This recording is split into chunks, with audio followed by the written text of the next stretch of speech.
Welcome to Soft English Reading, where stories speak to your heart and help you improve your English with ease. Today's story is about hope, struggle, and dreams. It's called The Shoes Under the Bed. So sit back, relax, and let this story guide you word by word. Let's begin. Chapter 1: A Boy with Worn-Out Shoes. Tommy was only 8 years old when he understood that life was different for him. He lived in a small village where the houses were made of mud, the streets were dusty, and people knew each other's names. Tommy lived with his mother and little sister, Lila. His father had passed away when Tommy was just a baby. He didn't remember his father's face, only the old photograph that hung on the wall beside the door. Every day, his mother kissed that photo before leaving the house. His home had only 2 rooms, one for sleeping and one for cooking. The roof leaked when it rained, and the walls had cracks. But his mother kept the house clean. She worked hard at the market, selling vegetables and fruits, just to feed her 2 children. Tommy didn't have many clothes. Most of them were second-hand, given by neighbors. His school uniform was old, with faded colors. But the worst part for Tommy was his shoes. They were not really shoes anymore. The soles were almost gone, and there were 2 big holes at the front. His toes peeked out like little secrets. The other children laughed at his shoes. "Look at Tommy's clown shoes," one boy shouted. "They talk when he walks," said another, pointing at the holes. Tommy didn't answer. He just walked faster, looking down. Every night, before he went to sleep, he took off his shoes, wiped the dust from them with his hands, and carefully placed them under his bed. Then he would whisper to himself, "One day, I will wear strong, new shoes. One day, I will be someone important." Even though the world outside was cruel, Tommy was full of dreams. He wanted to be a doctor, not just any doctor, but the best doctor in the country. He didn't know how or when, but he believed it deep inside. At school, he sat in the front row, even when kids teased him. He listened to every word the teacher said. He borrowed books from the school library, even if he didn't understand all the words. At night, he read by candlelight while Lila slept next to him. Sometimes, his stomach was empty, but his mind was full of dreams. One evening, after dinner, which was only a bowl of rice, Tommy asked his mother, "Mom, do you think poor kids can become doctors?" His mother smiled, even though her eyes were tired. "Yes, Tommy. Not all rich people are smart, and not all poor people stay poor. If your heart is strong and your dream is big, anything is possible." Tommy nodded. He held her hand tightly. "Then I will do it. I will become a doctor, Mom. I promise." She kissed his forehead and said, "And I will be the proudest mother in the world." The next morning, Tommy woke up early. He washed his face with cold water and put on his uniform. As he reached for his shoes under the bed, he paused. The left shoe now had a hole at the back too. He sighed, but then smiled and whispered, "You're coming with me to school again. We still have work to do." He walked slowly, not to hurt his feet. The school was 2 kilometers away, but Tommy never complained. He watched birds fly above him and counted the steps to distract himself from the pain. When he reached the school gate, Mr. Wallace, the new teacher, saw him. Mr. Wallace had come from the city to teach in the village for 1 year. He was young, kind, and full of energy. "Tommy," he called, "come here." Tommy walked to him, a little nervous. "Your name is always at the top of the class," said Mr. Wallace. "You're smart. But I noticed something." Tommy looked down at his shoes. "Yes, sir," he whispered. Mr. Wallace knelt down. I see you're working hard. Don't ever let people make you feel small because of your shoes. What you have in your heart is more important than what's on your feet. Tommy looked up at him with big eyes. No adult had ever said that to him before. Mr. Wallace smiled. I want to help you. If you ever need books or advice, come see me. From that day, Mr. Wallace became more than a teacher to Tommy. He became a mentor, a guide, and someone who truly believed in him. At night, Tommy told Lila about what Mr. Wallace said. She clapped her little hands. You are going to be the best doctor in the world, Tommy. And when I get sick, you will take care of me, right? He laughed. Of course. You'll be my first patient. Then he placed his shoes under the bed, as always, and whispered. One day, I will make them proud. These shoes will take me there. He closed his eyes and dreamed of white coats, stethoscopes, and a big hospital where poor children were healed for free. And in the middle of that dream, there was always a little boy, with old shoes, a big heart, and a fire in his soul. Chapter 2: The Power of a Dream. Tommy's days became longer. Every morning, he woke up before sunrise. While most children were still sleeping, Tommy and his mother were already walking to the market. She carried a basket of vegetables on her head, and Tommy carried a smaller one in his arms. Smile when you speak to customers, his mother always said. People don't just buy food. They also buy kindness. Tommy did his best. He shouted the names of the vegetables with energy. Fresh tomatoes. Sweet carrots. Big onions. His voice was small, but full of life. Some customers gave him extra coins. Others said, such a polite boy. He will go far. But Tommy didn't care about money or compliments. As soon as the sun climbed higher in the sky, he ran home, changed into his school uniform, and began the long walk to school, with the same old shoes. Each step reminded him of his dream. Dr. Tommy. Dr. Tommy. He whispered it like a song, just to stay motivated. At school, he worked harder than ever. His notebooks were always clean, and his handwriting was careful. When the teacher asked a question, Tommy's hand shot up before anyone else. One day, Mr. Wallace entered the classroom with a big smile. Good morning, class. I have exciting news. There is a national competition for students across the country. It's called the Young Mind Award. You must write an essay about your biggest dream. The best essays will win prizes and be published in a magazine. The classroom became noisy. Everyone started talking at once. A prize? Published in a magazine? I'm going to write about being a football star. But Tommy sat quietly. His heart was racing. A dream? That's easy. I already know mine. That evening, Tommy sat at the small wooden table in their home. He lit a candle and began to write. My dream to become a doctor. By Tommy. I want to be a doctor because I want to help people who are sick but cannot pay. In my village, there is no hospital. Sometimes, people die just because help comes too late. My father died before I knew him. My mother is always tired, and my sister needs care. I want to be the kind of doctor who listens. I want to be the kind of doctor who visits villages and brings hope. I want to give children free medicine, and talk to them with a smile. I know I am poor. I know my shoes are old. But I also know that dreams are stronger than shoes. I believe I can do it. Because my dream is bigger than my problems.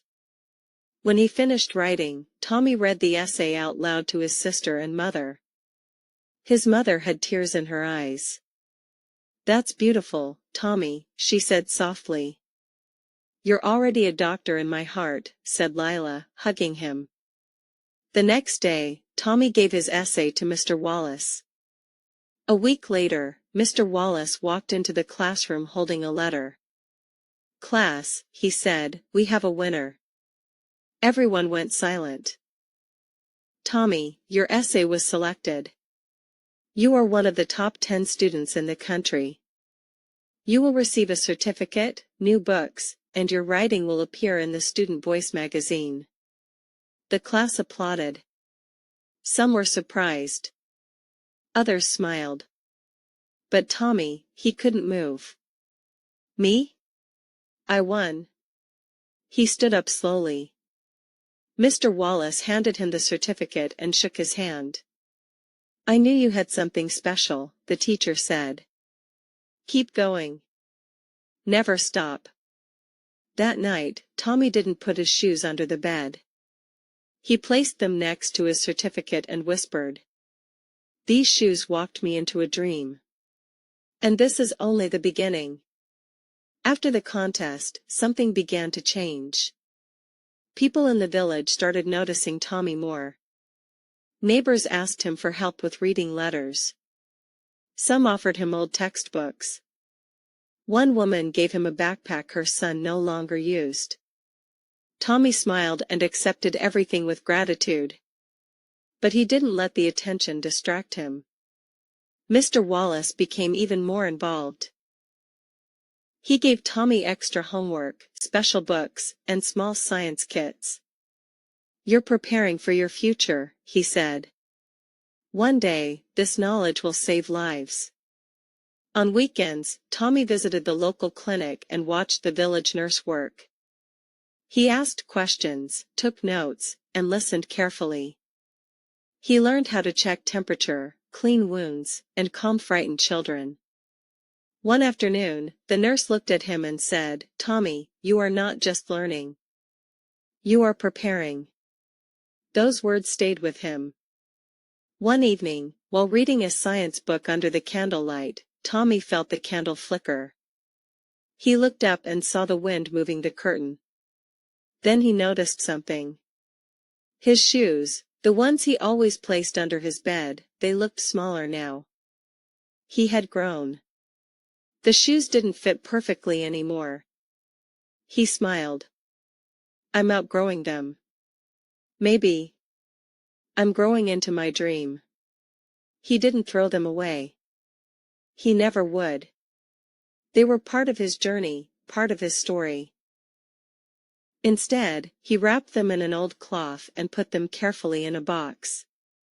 Then he slid the box back under his bed and whispered, one last time. Stay there.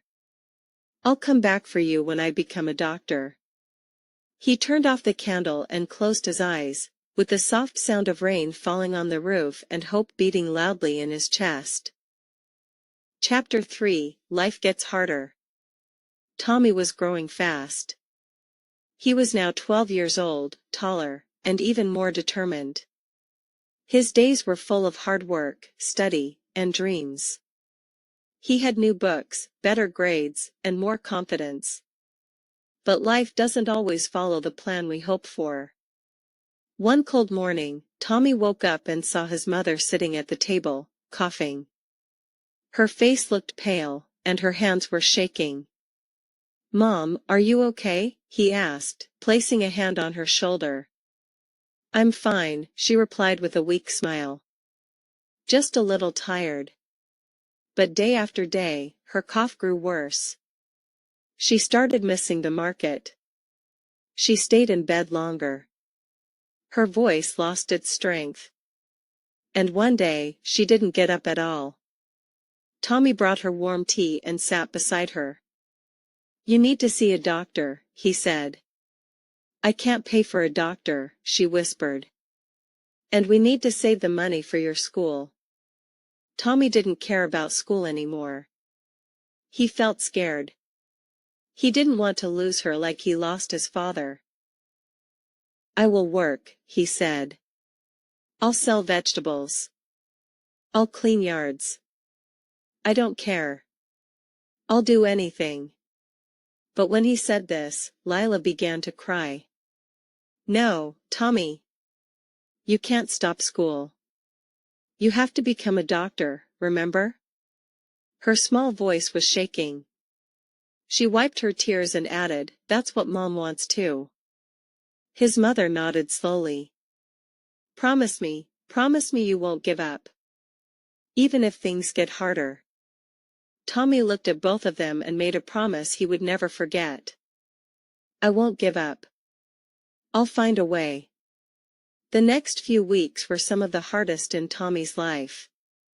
In the mornings, he went to the market alone. He tried to smile and speak loudly, like his mother had taught him. But he missed her voice, her energy, her presence. After selling the vegetables, he rushed home to check on her. Then, he walked to school, always arriving late and tired. Mr. Wallace noticed. Tommy, you look exhausted, he said one afternoon. My mother is sick, Tommy answered. I'm doing my best. Mr. Wallace nodded and didn't say more. But later that week, he visited Tommy's home. He brought soup, medicine, and fruits. He spoke kindly to Tommy's mother and told her to rest. You have a strong son, he said. Let him chase his dream. We'll help. Tommy's mother smiled through her pain. One Friday morning, as Tommy entered the schoolyard, he saw a small crowd near the office. Some students were reading a new poster on the wall. He moved closer and saw the title. Bright Future Scholarship Program. For students with excellent grades and difficult situations. Tommy's heart skipped a beat. He ran to Mr. Wallace. Sir, can I apply? Mr. Wallace smiled. I already thought of you. I will help you with everything. The scholarship was created by a former student of the school who had become successful in the city. He wanted to give back by supporting one student every year, someone who worked hard and never gave up. Tommy filled out the forms, wrote an essay, and gave all his school reports. Mr. Wallace wrote a recommendation letter. The waiting felt like forever. Every day, Tommy walked to school with hope in his heart and doubt in his mind. What if he wasn't chosen? What if someone else needed it more? One evening, while helping Lila with her homework, there was a knock on the door. Tommy opened it, and there stood Mr. Wallace with a big smile and a letter in his hand. You got it, Tommy, he said. You got the scholarship. Tommy couldn't speak. He stared at the paper. His hands shook. You'll be able to go to a private school in the city, Mr. Wallace continued. Books, clothes, food, everything will be covered. Tommy looked at his mother, who was sitting up in bed with tears in her eyes. You did it, she whispered. You kept your promise. The next week was full of preparation. Tommy didn't have much to pack, just a few clothes, his books, and the box under his bed. Inside the box were his old shoes. He opened it, touched them gently, and smiled. I'm taking you with me, he said. He didn't wear them anymore. They didn't fit. But they were part of his story. Part of his soul. Lila helped him fold his shirts. You'll write to us, right? Every week, he promised. And one day, you'll come live with me. In a big house. With a garden. She laughed. With ice cream every day? Tommy grinned. Of course. The day he left the village, the whole community came to the bus stop. Some gave him snacks. Others gave hugs. Mr. Wallace gave him a new pair of shoes. They're yours now, he said. But don't forget the old ones. I won't, said Tommy. His mother hugged him tightly, whispering, Go shine. Go change the world. Tommy sat by the window of the bus, holding the box with his old shoes close to his chest. As the village disappeared behind him, he didn't feel sad. He felt ready. Ready to learn. Ready to grow. Ready to become everything he had dreamed of. The road ahead was long and unknown. But Tommy knew one thing for sure. He was not walking alone. His dream, his promise, and his shoes were going with him. Chapter 4, From Student to Doctor. The city was bigger than anything Tommy had ever imagined. Tall buildings touched the sky, cars moved fast, and people walked quickly, always busy, always talking. The streets were noisy, the lights were bright, and the air smelled different. It was exciting, but also scary. Tommy stood at the entrance of his new school, a private boarding school for high-achieving students. He wore his new uniform, held a small suitcase in one hand, and the box with his old shoes in the other. He looked around. Everything was clean, modern, and full of life. Other students were arriving with large bags, smartphones, and confident smiles. Tommy felt small. Do I belong here? He wondered. Then he remembered his promise. His mother. His sister. His village. I am not here just for me, he told himself. I am here for all of them. His first few weeks were difficult. Most students came from rich families. They spoke fast, used big words, and laughed about places Tommy had never heard of, places with beaches, vacations, and expensive restaurants. Tommy didn't understand everything in class at first. His English wasn't strong, and science lessons were faster and more complex than in his old school. At night, in the dormitory, he studied alone while others watched videos or played games. Some students laughed at his accent. One boy said, "Why are you here? You look like you belong on a farm." Tommy didn't answer.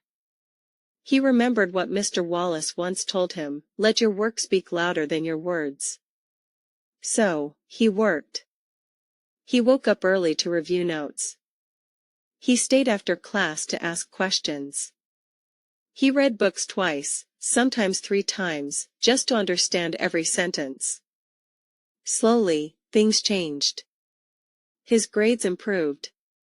His teachers noticed him. One science teacher even invited him to join the school's health club. There, Tommy learned about the human body, how to use a stethoscope, how to take blood pressure, and how to speak kindly to patients. They visited local hospitals once a month. Tommy loved those visits more than anything. When he wore the white coat, even for practice, he felt powerful. Not because of the coat, but because of what it meant. During one hospital visit, Tommy met an old man who was sick and scared. The man didn't speak much. Most students ignored him. But Tommy sat beside him, held his hand, and said softly, "You're not alone. You'll be okay." The man smiled for the first time. After that, a nurse came to Tommy and said, "You're going to be a great doctor one day. Not just because you're smart, but because you care." Tommy never forgot those words. Years passed. Tommy grew older, stronger, and more confident. He graduated from high school with the highest marks in his class. His name appeared on the national list of top students.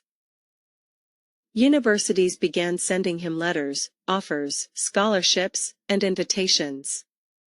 He chose the best medical university in the country.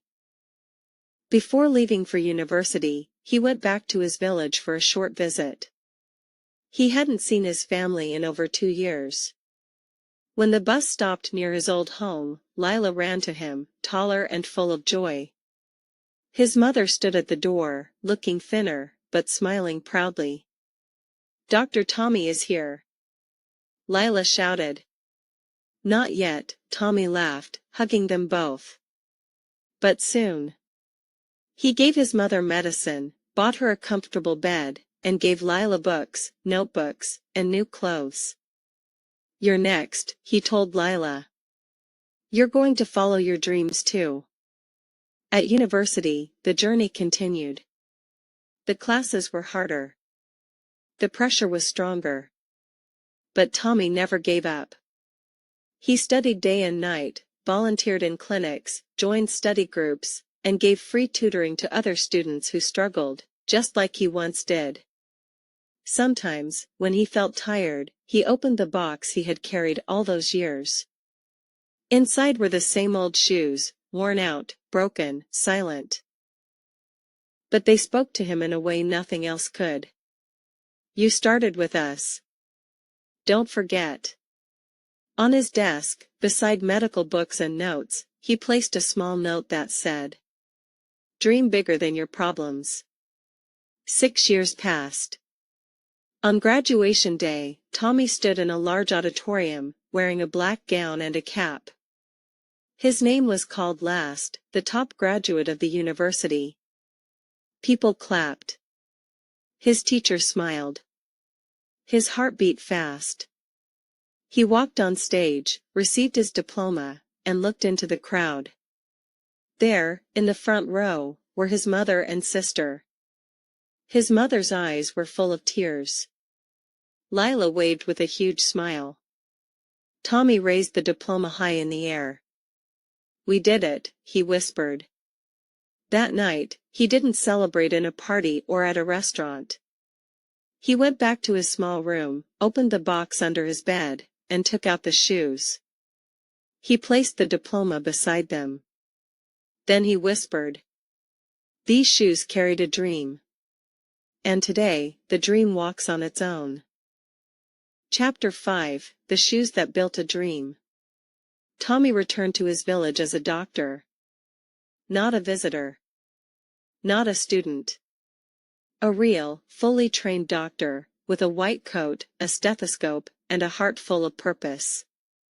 The village had changed a little, new houses, more people, a wider road, but many things were still the same. Children played barefoot. Mothers carried water on their heads.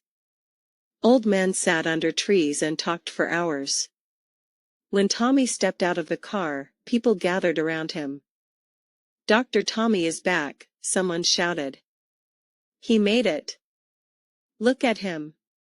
He's just like his father." Tommy smiled and hugged everyone. He was no longer the shy boy with the broken shoes.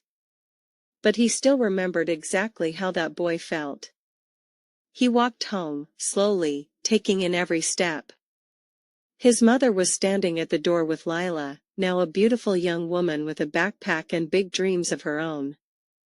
"Welcome home, my son," his mother said, hugging him tightly. Tommy looked around the small house. The walls were the same.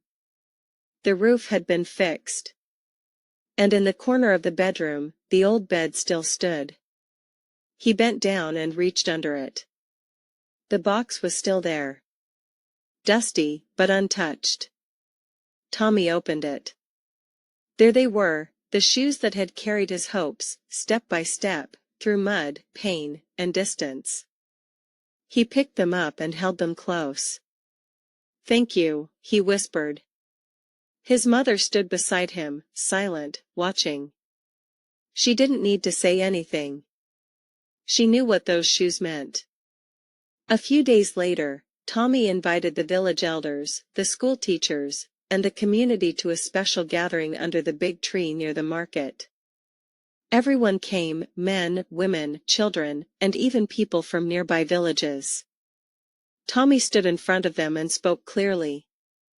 "When I was a little boy, I wore a pair of shoes with holes. Many of you remember them. They were weak, but my dream was strong." People laughed gently. Some nodded. He continued. "I didn't become a doctor alone. My mother's love, my sister's support, Mr. Wallace's belief in me, and this village, they all carried me forward. Then, he pointed to a small building nearby. I used my scholarship money, savings, and help from friends to build this. It was a small, clean health center, painted white and blue, with a red cross on the door. This is for you. For our people.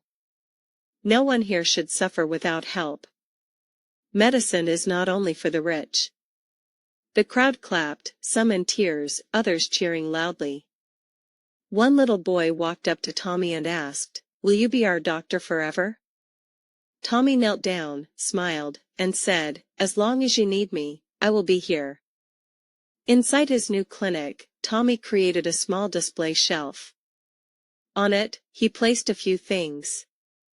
A photo of his family. His first science book. His university diploma. And the old, worn-out shoes. Next to them, he placed a sign that read, "These shoes walked through poverty, pain, and doubt. But they never gave up. Let them remind you, your dream is not too big, your courage might just need to grow." As days passed, Tommy became more than a doctor. He became a guide, a mentor, a hero. Children came to him with small cuts and big dreams. Teenagers asked him how to get scholarships. Parents asked for advice about school. And every time, Tommy reminded them of one thing. Your beginning doesn't decide your ending. Keep walking, even when your shoes are broken. One afternoon, while closing the clinic, Tommy sat outside with his mother. She was healthier now, smiling more, laughing often. "You did what you promised," she said. Tommy looked at the sunset and replied, "But I'm not finished." She raised an eyebrow. "Oh? I want to open more clinics.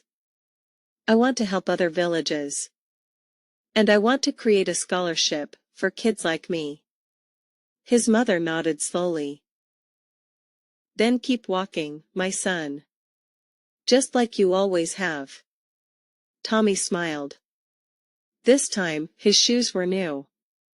But in his heart, he still felt the strength of the old ones, the ones under the bed, that never stopped moving forward. In the corner of a small clinic, in a small village, sits a pair of broken shoes. To some, they are just old leather. But to those who know the story, they are proof that no dream is too big. If your heart keeps walking. If this story touched your heart, don't keep it to yourself. Share it with someone who needs hope today. Subscribe for more powerful stories that inspire. And remember, no dream is too small when your heart is big. Leave a comment below. What are your shoes under the bed?